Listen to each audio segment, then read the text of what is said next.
Welcome to December on the farm, y'all. Cider time. Hey guys, welcome to our kitchen. We're in our kitchen today. We're going to be making fire cider. Fire cider is a ferment of a whole bunch of herbs and spices and good stuff for you, I guess. But it's something that you can take whenever you don't feel too good. When you feel like you have a cold or the flu or just kind of icky. You just take a tablespoon a day. If you are actually sick, you take 2 or 3 tablespoons every 3 to 4 hours, kind of like you would a non-holistic medicine. But this is kind of all natural, really good for you. This is just, life after hurricane. It happens. We're working on all that, slowly but surely. But welcome to my kitchen. Welcome to the craziness. I'm going to turn it over to the kids now. I hope you enjoy this video, and I hope you make your own fire cider, and you just enjoy holistic living. If you have any questions, please let me know. I may or may not have it in the video. We do not put jalapenos in our fire cider because the cayenne is definitely heat enough for our family, and I don't want to make this really good mixture of something and my kids not be able to take it. So we just skip the jalapeno part and put a little bit of cayenne. Enjoy. Guys, we just went and we picked some fresh rosemary. It looks so good. It smells so good. Oh my gosh, I wish you guys could smell this. It is absolutely amazing. And this awesome cutting board is made by a lady named Kelly Fry. And she actually owns Rustic Salt Outfitters. I'll have to link their website below. But you guys, their products are pretty amazing. This is just one of her many, many talents. Ginger.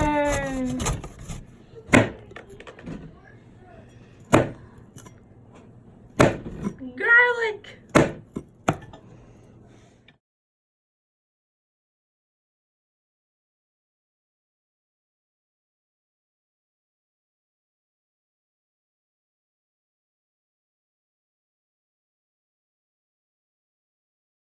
And in case a little bit was not good enough, we definitely have an abundance of onions. Onions are so great for you. These are purple onions, so they have a lot of anthocyanins in them, which fight free radicals.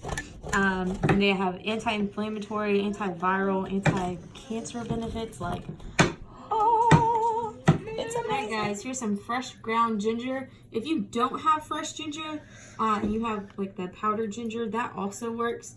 We kind of always have this kind of stuff on hand. But it is really good for reducing your muscle pain.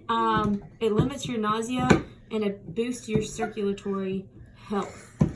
And then again with the garlic is really high in your vitamin B6 and your vitamin C, your iron, your potassium, your copper, your sulfates, and it's also anti-inflammatory.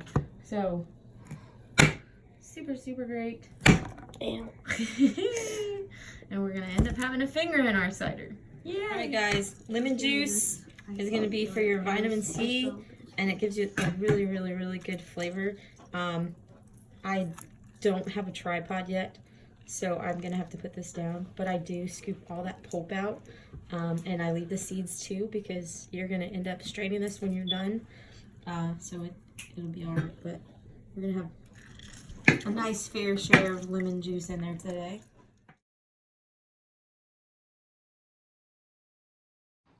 All right, there's no exact measurement. They're just gonna kind of take about half of the onions and put it in their jar. Remember, these are holistic remedies, so measurements are not really necessary. So it's kind of makes it pretty easy if you don't have to have exact measurements. All right.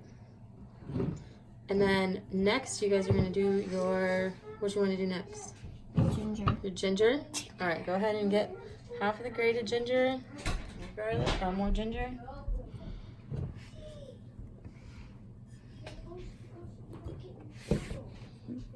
Alrighty, and then they're gonna go ahead and add their rosemary. It looks so pretty so far, guys. Now they're gonna top it off with their garlic.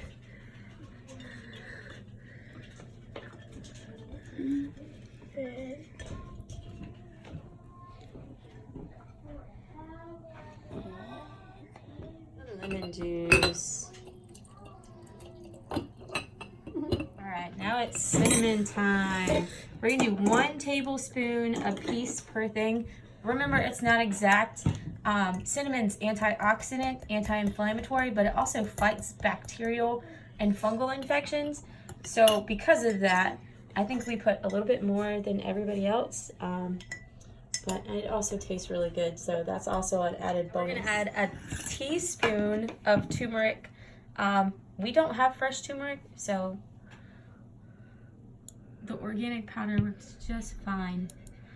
So we don't use as much turmeric, but turmeric is also extremely amazing. A few key reasons why we use turmeric in this is turmeric is also anti-inflammatory. It's got really great antioxidant capacities. Or it increases your antioxidant capacities. That's perfect. Yeah. It also fights bacterial infections as well. If you guys do get the powder, just make sure to try to get organic. This is, you know, the Great Value brand, but it's still organic, which is 1 step above the not organic. Just try to get the best ingredients that you can possibly get. Doing a tablespoon of clove. Remember, I mean, you can crush it, you can ground it, you can get it fresh. It's looking so pretty. Clove is actually full of fiber and minerals. It also has vitamin C, vitamin E, so great. It kills off bacteria, and it's full of antioxidants as well. So pretty much you're getting this big thing of antioxidants and vitamins and minerals and exfoliants. This is our cayenne. We are going to try to do, I mean, it's not exact measurement. Remember, guys, you can totally mess these measurements up. If you do, it's okay. So half a teaspoon of cayenne, and that's kind of where the fire goes in. We also skip, there's also a lot of people put jalapenos in there, but because our kids are so young, I really would rather them be able to drink it and be able to consume it and get all the goodness, even if we keep some of the heat out. So our fire cider, our heat is cayenne. And cayenne boosts your metabolism. It has a lot of antioxidants again. It's a pain reducer, and it fights your it helps your digestive system when you're not feeling too good. And it is a master cleanser, guys. You guys see how pretty these are looking? These girls are doing some good job. All right, so now they're gonna open up their apple cider vinegar. You can get it with or without the mother. We tend to get it without the mother, unless we're drinking it on our daily basis and that has the mother in it, just so that you can remake it all the time. But go ahead. How much? You're gonna fill it up to about here. So you're gonna fill the mason jar up to the fill line, and this is gonna allow it to be able to ferment and bubble and not explode on you. Guys, this is looking so beautiful. These girls are doing an excellent job making medicine for the family. Good job, girls. Seals on. They're gonna make it finger tight, and then they're gonna shake it up and just kind of get it all moving around in there. Okay, it's my good. Yep, and then shake it all up. All right. Now we're gonna take our lids and seals off.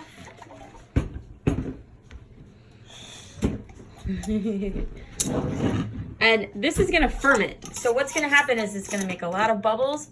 So we're going to take the lids off. We're gonna take this part off and put on a double layer of filter, and then put our ring on, just like she's doing right there. And then when it's sitting on the shelf, you're not gonna have to burp it. You're not gonna have to, I mean, it might explode a little bit, but not too much. They did give it a pretty good burp ring. But it's gonna sit for the 6 weeks is up. This is going to be filtered out, and all you're going to have left is the juice that's left behind. When you do that, you're going to put it in a mason jar, and you're going to put a plastic ring on top of it, and then we put it in the refrigerator because we're going to pretty much use it within 2 or 3 weeks. So in 2 or 3 weeks, we'll remake another batch so that we always have it on hand. And just as an added bonus, a lot of times all the stuff that's left over after you strain it, you can actually dehydrate that and ground it up, and then you can use that. I mean, it's very, very spicy, but you can use that like on your eggs or in your salsa, and it just kind of gives more benefit into your system. It's just kind of like and put it on the shelf. I'm gonna follow them over here. You guys excuse my messy kitchen. So you're gonna want to put it in the middle of this pan because it will ferment and there will be bubbles, and it's gonna be in a cold, dark room, which we actually have behind this door, but I have to make a spot for it and cut the light off. But it'll be in a cool, dark place for 6 weeks. But if it's in here and it accidentally ferments and goes up, then you have a safe spot for stuff to go instead of all over your counter or all over your shelf or all over wherever you decide to store it. But yeah, I hope you guys enjoy this video. So, thank you. In finishing up this video and realizing that I did forget one end piece, and that was the honey. So we normally would put about a tablespoon of honey in with our fire cider as we're drinking it. I don't really like to ferment our honey. We use it on a pretty regular basis anyway. So it's just kind of for added flavor as far as the fire cider goes. But if you guys have a local farmer that you know, or you can source out a local farmer that has honey and has bees, that's going to be the best benefit for you as far as whatever's being pollinated around you. That honey has those components in there, and that's going to help you fight it off. But anyways, you guys have a good day, be blessed, and goodbye.